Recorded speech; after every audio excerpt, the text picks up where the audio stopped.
ఒకసారి మనం ఓపిక్గా ఆలోచిద్దాం.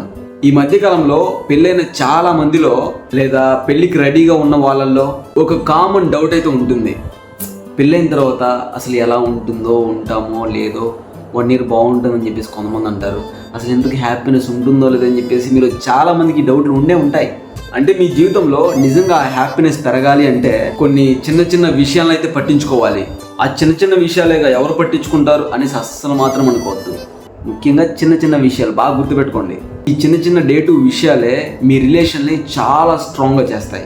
ఒక సర్వే ప్రకారం 81% సంతోషంగా ఉన్న కొన్ని జంటలు మా రిలేషన్షిప్లో మా ఫ్రెండ్స్ అండ్ ఫ్యామిలీ మెంబర్స్ అయితే మా రిలేషన్షిప్ మధ్యలోకి అయితే రారు అని చెప్పేసి చాలామంది చెప్పారు. కానీ అన్హ్యాపీ కపుల్స్లో ఇది కేవలం 38% మాత్రమే అయితే ఉంది. అంటే దీని అర్థం మీ జీవితంలో థర్డ్ పర్సన్ ఇన్వాల్వింగ్ కనుక తగ్గితే మీ ప్రేమ, మీ యొక్క అండర్స్టాండింగ్ అనేది ఖచ్చితంగా పెరుగుతుంది అనేసి ఆ సర్వేలు చెప్తున్నాయి. అలాగే మీ భార్య లేక మీ భర్త మీద 100% ట్రస్ట్ అయితే ఉండాలి.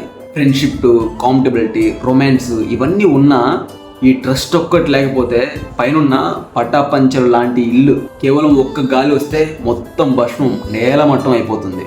So trust is more important.